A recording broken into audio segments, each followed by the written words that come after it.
శ్రీ షిరిడి సాయిబాబా జీవిత చరిత్రం 18వ అధ్యాయం. అది 1909 సంవత్సరం మే నెల. భౌగోళికంగా మహారాష్ట్ర ప్రాంతంలో గల ఎత్తైన ప్రాంతాల్లో షిరిడి కూడా ఒకటి. నీటి ఎద్దడి వేసవకాలంలో విపరీతంగా ఉండేది. దానికి తోడు మండుటెండలు మానవ శరీరాన్ని అతలాకుతలం చేసేవి. రాత్రంతా గాలి స్తంభించినట్లుగా ఉండడం చేత ప్రజలంతా ఇళ్ల బయట బల్లలు వేసుకుని దుప్పట్లు పరుచుకుని నిద్రించేవారు. పగలు కాల్చిన ఎండ తీవ్రత, రాత్రంతా స్తంభించిన గాలితో అసౌకర్యంగా ఉన్న ప్రజలంతా ఉదయపు వేళల్లో చల్లగా సాగే పిల్లగాలుల తాకిడికి ఆహ్లాదాన్ని అనుభవించేవారు. రాత్రంతా చిరాకు పడిన తరువాత శరీరానికి తగులుతున్న ఆ చల్లని గాలికి దేవుడు వారి కోసం పంపిన దైవదూతవలే అనిపించేది. అమాయకులైన చిన్నబిడ్డలు తమ బోసి నోటిని తెరిచి నిశ్శబ్దంగా నవ్వుతూ పిలుస్తున్నట్లు ఉదయపు వాతావరణం ఆహ్వానిస్తుంది. ఆ పిలుపును అందుకున్న బాబా కూడా ఉదయం ద్వారకమై నుంచి బయలుదేరి లెండిబాగ్ వైపుగా వెళ్తాడు.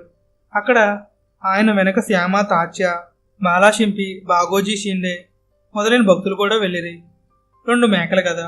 బాబా నడుస్తూ ఉండగా వారి ముందు నుంచి ఒక మేకల వంద వెళ్లుచున్నది. ఆ గుంపుల మధ్యలో 2 మేకలను బాబా గబగబా వెళ్లి పట్టుకొనను.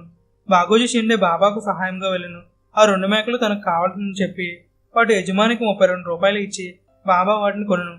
ఆ 2 కలిసి 7 రూపాయల కంటే ఎక్కువ ఖరీదు చేయవని అందరూ అనుకునిచుండ్రి. బాబా 5 సేర్ల శనగపప్పు తెప్పించి వాటికి పెట్టిరి. ఈ వింత చర్యను చూసి శ్యామ బాబాను ఇదేమిటి అని ప్రశ్నించను. అందుకు బాబా తనకు ఇల్లు గాని కుటుంబం గాని లేదు, అందువలన ధనమును నిలువ చేయరాదని చెప్పిరి. అయినా తాత్య, శ్యామలు వారిలో వారు ఈ విషయంపై గురించి గంభీరంగా ఆలోచించుండ్రి. వెంటనే బాబా 2 మేకలను తిరిగి వారి యజమానులకు ఇచ్చేసి వాటి కథను ఈ ప్రకారం బాబా అతడి భక్తులకు వివరించి చెప్పిరి. ఈ 2 మేకలు గత జన్మలో మానవులు కొంతకాలం నాతో కలిసి ఉన్నారు. వారు ఒకే తల్లికి పుట్టిన అన్నదమ్ములు. మొదట ప్రేమగానే ఉండేవారు. తిరిగి పెద్దవారవుతున్న కొద్దీ ఇద్దరికి విరోధం కలిగను. చిన్నవాడు తన తెలివితేటలతో ఎక్కువ ధనం సంపాదించను. పెద్దవాడు ఈష్టుతో తమ్ముని చంపి ఆ ధనమంతా అపహరించుటకు అనేక ప్రయత్నములు చేసెను. ఆ ప్రకారం అన్నదమ్ములిద్దరూ ఒకరిని ఇంకొకరు చంపుకుంటూ చాలా ప్రయత్నములు చేసిరి. ఆఖరికి ఒకే సమయంలో ఒకరినొకరు చంపి ఇద్దరూ మరణించిరి. వారి కర్మ ప్రభావం మేకలుగా ఈ జన్మలో పుట్టిరి. నాకు దగ్గరగా వెళ్తున్నప్పుడు గుర్తుపట్టి చేరదీస్తిని. సుఖప్రదమైన మానవ జీవితం నుంచి జంతు జన్మకు దిగజారిపోయి బాధపడుతున్న వారిద్దరూ గత జన్మలో నాతో గల సంబంధం దృష్ట్యా వారిని నా వద్ద ఉంచుకుని సుఖ జీవితాన్ని ప్రదర్శించాలనుకున్నాను. కానీ నా బేరం గురించి వీరు అనవసరమైన రాద్ధాంతం చేయడం చూసి వాటిని తిరిగి వాటి యజమానికి అప్పగించి తిని. ఈ 2 మేకల యొక్క కథ వలన మనం 2 విషయాలు గ్రహించవలను. విరోధ భావములు, కొట్లాటలు లాంటి చెడ్డ పనులు చేసినచో మరుజన్మలో మనకు మానవ జన్మ నుంచి జంతు జన్మ పతనం తప్పదు. గత జన్మలో తన స్నేహితులైనా సరే ఈ జన్మలో సహచరులు గొనుగుతూ ఉంటే వారి కోసం 2 మేకలను తిరిగి వదిలేశారు బాబా. మన చుట్టూ ఉన్న వారికి ఇష్టమైన పనులే సాధారణంగా మనం చేస్తూ ఉండాలి. మనతో పాటు ఉండే వారిని నొప్పించరాదు. హరికా నోబా. బొంబాయి నివాసి హరికా నోబా అను అతడు బాబా పేరు ప్రఖ్యాతులు విని పరిశీలించి విషయం తెలుసుకుని షిరిడీకి వచ్చెను. మసీదుకు వచ్చినప్పుడు తనకు గల కొత్త బట్టలు, కొత్త తలపాక, కొత్త చెప్పులు ధరించి అత్తరు రాసుకుని సొగసుగా ముస్తాబయ్యను. విలువైన తన కొత్త చెప్పులను ఎక్కడ ఉంచాలో అని చాలాసేపు ఆలోచించి చివరికి మసీదు ముందు భాగంలో గల మూల భద్రంగా భద్రపరిచి లోపలికి వెళ్లి కొంతసేపటికి తన వంతు రాగానే బాబాకు నమస్కరించను. సాయి అతనికి విభూతి ప్రసాదం పెట్టిరి. మసీదులో ఉన్నంతసేపు అతని దృష్టి బాబాపై కాక బయట వదిలిన చెప్పులపైనే ఉండెను. వెంటనే బయటకు వచ్చి చూడగా అతడు భయపడినట్లుగానే ఆ చెప్పులు పోయినవి. సాయిబాబా ఏదో మహిమగలవాడని వస్తే తన చెప్పులు పోయినవి అని చిరాకు పడుతూ మదిలో బాబాను నిందించుకుంటూ బసకు వెళ్లి భోజనం చేయుచుండగా ఒక పిల్లవాడు చిన్న చేతికర్ర పైభాగంలో 2 చెప్పులను ఉంచి వీధిలో హరికా బేట జరికా ఫేట అనగా హరి యొక్క కుమారుడు జరి తలపొగరవాడు అని అర్థం అని కేకలు వేస్తూ వెళుతున్నాడు. అలా కేకలు వేయ సమయంలోనే కానోబా బయటకు వచ్చును. తన చెప్పులను చూచి ఎంతో సంతోషించను. ఆ పిల్లవాడిని పిలిచి వివరం అడుగ్గా సాయిబాబా తనను పిలిచి ఆ 2 చెప్పులు ఇచ్చి పై విధంగా కేకలు వేయిచూ వెళ్ళమని, ఎవరైనా వీటిని అడిగినచో అతని పేరు కానోబా అని, తండ్రి పేరు హరి అని, తలపై హరిపాగా ఉంటుందని వివరాలు సరిచూచుకుని వారికి వీటిని తిరిగి ఇవ్వమని చెప్పిరని వివరించను. ఆ వ్యక్తి తానేనని లోపలికి వెళ్లి జరి తలపాగాను తెచ్చి చూపించి చెప్పులను తీసుకుని పరమానందమును పొందెను. తన పేరు తలపాగా విషయం బాబాకు తెలిసి ఉండవచ్చును, కానీ తన తండ్రి పేరు కూడా తెలియడం ఆశ్చర్యకరము. బాబాను పరిశీలించుటకు వచ్చిన అతనికి బాబా సర్వజ్ఞుడని నిర్ధారణ కలిగెను. ఫకీర్ మద్దూషా 1913లో జలగాం దగ్గర గల మీరిన్ గ్రామ నివాసి అయిన మద్దూషా షిరిడీకి వచ్చి అత్యవసరంగా ఒక ధర్మకార్యము కొరకు 700 రూపాయలు కావాలని బాబాను ప్రార్థించను.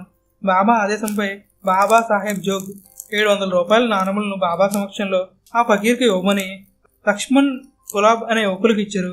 కానీ వారు ఆ ఫకీర్కి వచ్చిన తర్వాత అతనికి 500 రూపాయలు మాత్రమే ఇచ్చి చెరియొక్క 100 తీసుకుని దాచుకుని మద్దూషా బాబాతో తనకు 500 మాత్రమే ముట్టినవని చెప్పి బాధపడిను.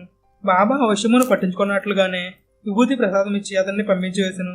ఆ ఫకీరు షిరిడీ విడిచి 2 మైళ్ళు దాటి నింగావ్ దగ్గరకు వెళ్ళగానే ఇరున్షా అని పేరు గల తహసీల్దారు అతన్ని చూచి బండి దిగి తన వద్ద గల ఆహార పొట్లను ఇచ్చి దాన్ని భుజించమని, తరువాత సంతోషంగా ఈ 200 రూపాయలు తీసుకోమని 200 రూపాయలు ఆ ఫకీరుకి ఇచ్చాను. ఫకీరు ఆ పైకమును తీసుకుని సంతోషించి విశ్రాంతి చెంది తిరుగు ప్రయాణమయ్యను. ఇరున్షా షిరిడీ చేరి రాజా పటేల్ ఇంట్లో బస చేసి తనకు కలిగిన స్వప్న వివరము వివరించను. స్వప్నంలో ఎవరో నీవు బండిపై షిరిడీ రమ్ము, దారిలో నింగవులో పులి చర్మం వేసుకుని నీకు ఎదురయ్యే ఫకీర్కు 200 రూపాయలతో పాటుగా ఆహారం కూడా తీసుకుని వెళ్ళి ఇవ్వమని చెప్పిరి. తాను షిరిడీ వస్తూ ఉండగా కళ్ళలో చెప్పిన ప్రకారం మద్దూషా నింగావ్ దగ్గరే ఎదురుపడగా 200 రూపాయల పైకంతో పాటు ఆహారం కూడా ఇచ్చితినని చెప్పాను. ఈ సంఘటన జరిగిన 6 నెలల తర్వాత లక్ష్మణ్ గులాబ్ అన్న 2 యువకులు వేరొక విషయంలో చెరకు 1000 రూపాయలు తెచ్చి ఇరున్షా చేతిలో పెట్టిరి. ఆ నాడు మరలా ఇరున్షాకు కలవచ్చును. కళ్ళలో 6 నెలల క్రితం నా మాట ప్రకారం నీవు ఫకీరుకు 200 ఇచ్చినావు, దానికి 10 రెట్లు ఈనాడు నీకిస్తున్నానని కలలో ఆయనకు ఎవరో చెప్పిరి.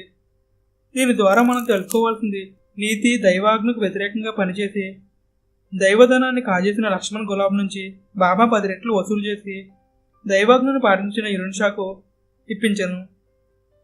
దేవుని సొమ్మును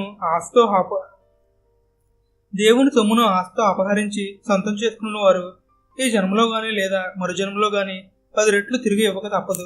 ఎట్టి పరిస్థితుల్లోనూ మనది 1 రూపాయి దేవుడికి ఖర్చు పెట్టాలే గాని దేవుడు రూపాయికి ఆశపడితే రౌరవాది ఘోర నరక బాధలు అనుభవించక తప్పదు. బాబా నుంచి మంత్రోపదేశం కోరుట.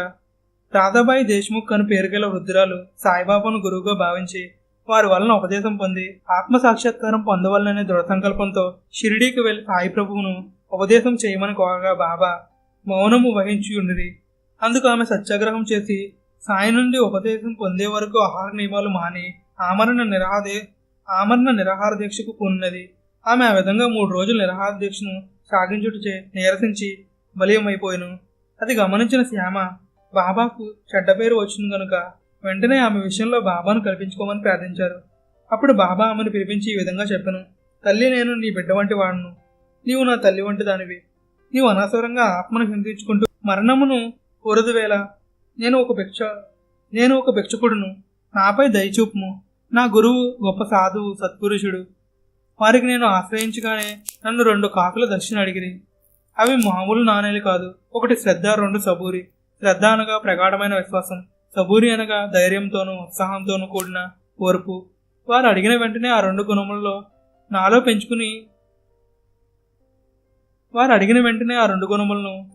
నాలో పెంచుకుని వాటిని దక్షిణగా అర్పించి తిని వారు వెంటనే నా తలను గురిగించి నేనిచ్చిన దక్షిణను స్వీకరించిరి. నా గురువు ధ్యాననిష్ఠలో ఉన్నప్పుడు నేను వారి ఎదురుగా కూర్చుని నా దృష్టిని ఇతర విషయాలపై పోనీయక రేయింబవుల్లో ఆకలి దప్పులు కూడా మరచి ప్రేమతో వారి ముఖారవిందంపైనే దృష్టిని కేంద్రీకరించి ఉండేవాడిని. ఆయన కూడా నన్ను ప్రేమతో నిండిన దృష్టితో చూసేవాడు. మేమిద్దరం అప్పుడు పరస్పర ప్రేమానందాలతో నిండి ఉండేడు వారము. వారు నా ఎదుట లేనిచో క్షణకాలమైన నేను ఈ ఎడబాటును సహించలేని వాడును. గురువు తప్ప నాకు ఇతర లక్ష్యములు గాని గమ్యములు గాని ఉండేది కాదు. నా గురువుని కాక నేను ఇంకేమీ కోరడం లేదు. వారు కూడా నా ప్రేమను తప్ప ఇంకేమీ నా నుండి కోరలేదు. నిరంతరం వారు తన కరుణా దృష్టిని నాపై ప్రసరించేవారు. ఈ మసీదులో కూర్చుని నేనెప్పుడు అసత్యం పలకను. నా గురువు నా చెవిలో ఏ మంత్రము చెప్పలేదు, కాబట్టి నేను కూడా నీకు ఏ మంత్రము ఉపదేశించలేను. నీవు నన్ను గురువుగా పొందదలిచినచో నా వల్లనే ప్రవర్తించు. నీ ఆలోచన ఆశయము నన్నే లక్ష్యముగా పెట్టుకునుము. అచంచలమైన శ్రద్ధతో నీవు నన్ను చూడుము. నేను కూడా నిన్ను అదే విధంగా చూచిదను. జీవితంలో కలుగు ఒడిదుడుకులు, ఆటుపోట్లు నిన్ను నా నుంచి దూరం చేయుటకు ప్రయత్నించును. వాటికి లొంగక ఎంతకాలమైన ఓర్పుతో ఆనందంతో ఉండుము. అట్లున్నగాని పరమార్థము లభించదు. చతుర్విధ సాధనాలతో గాని 6 శాస్త్రాలతో గాని అష్టాంగ యోగాలతో గాని నీకు పని లేదు. ప్రగాఢమైన భక్తితో నీవు గురువును సేవించిన చాలును. అదే నా గురువు నాకు బోధించిన ఏకైక సత్యము. బాబా యొక్క బోధనలు ఆ వృద్ధురాలి హృదయమునకు నాటి నుంచి బాబా యొక్క బోధలు వృద్ధురాలి హృదయమునకు నాటి ఆమె తన ప్రాయోప్రవేశమును విరమించినది. ఆ రోజు ద్వారకామాయిలో ఆమెను బాబా తన పక్కనే కూర్చుండబెట్టుకుని మరీ భోజనం చేయించను. ఈ కథ ద్వారా మనం తెలుసుకోవాల్సిన నీతి సాయి సిద్ధాంతం మంత్రతంత్రాలకు, పూజా సంస్కారాలకు, ఆచార్య వ్యవహారాలకు, తదితరాల నుంచి వస్తున్న మూఢ విశ్వాసాలకు అతీతమైన సులభ మార్గం. సాయికి అర్పించవలసినవి మనస్సు, బుద్ధి, అహంకారము. ఈ మూడింటిని మనం గురువుకు అర్పించినప్పుడు పంచేంద్రియాలు తమ శక్తిని కోల్పోతాయి. ఇంద్రియాలు వశమైతే మనిషి అజేయుడవుతాడు. బాబా చెప్పిన ప్రకారం దృష్టినంతటిని గురువుపై కేంద్రీకరించినప్పుడు శరీరం ఏమేమి మార్పులు జరుగుతున్నాయో చూద్దాము. మన ఇంద్రియాలైన కళ్ళు, ముక్కు, చెవి, నాలుక, చర్మం ఇవి బయట వస్తువులు అందించే విషయ వాసన ఆనందాన్ని కోరుకుంటూ మన దృష్టిని బయట విషయాలపైన లాగుతూ ఉంటాయి. ఇది ఇంద్రియాల సహజ స్వభావం. మన ప్రగాఢ దృష్టిని గురువుపై కేంద్రీకరిస్తే ఇంద్రియాలు కోరే సుఖాల వైపు మనం పరుగు తీయకుండా నిలబడుతుంది. అప్పుడు ఇతర కోరికలు నశించి దేవుడి మీద కోరిక ఒకటే నిలబడుతుంది. ఈ ఏకాగ్రత కోరికే పూర్వం తపస్సును చేసేవారు గురువును లక్ష్యంగా పెట్టుకుని ఏకాగ్రతతో చేసే ప్రతి పని తపస్సుతో సమానమవుతుంది. మహాభారత కథలో ఏకలవ్యుడు ద్రోణాచార్యుడిని ఇదే ఏకాగ్రతతో ధ్యానించుటచే తనంతట తానుగానే సమస్త విద్యలు గురువు నుంచి పొందగలిగాడు. బాబా బోధించిన గురు పరంపరలోని భక్తిభావం తపస్సుకు సంబంధించిన ఒక భాగమే. ఈ భావమును దృష్టిలో ఉంచుకుని పైన పలికిన బాబా వాక్యములు జాగ్రత్తగా ఇంకోసారి పారాయణం చేయండి. ఈనాటి దేశకాల పరిస్థితులను బట్టి తపస్సు, యజ్ఞ యాగాదులు చేయలేని బలహీనులైన మానవజాతికి కైలాసవాసి అయిన సాయి అందించిన సులభమైన ముక్తి మార్గం ఈ సాయి మార్గం. పాఠకులంతా సాయిని తమ జీవిత లక్ష్యంగా చేసుకుని వారు చూపిన ఈ సాయి మార్గంలో పయనించి శ్రద్ధ సబూరి నిరంతరం తమ అంగరక్షకులుగా ఉంచుకుని ఇంద్రియాలనే దోపిడీ దొంగలకు లొంగకుండా సాయి సామ్రాజ్యంలో ప్రవేశించి పరములో శాంతి సౌఖ్యములు పొందుదురుగాక.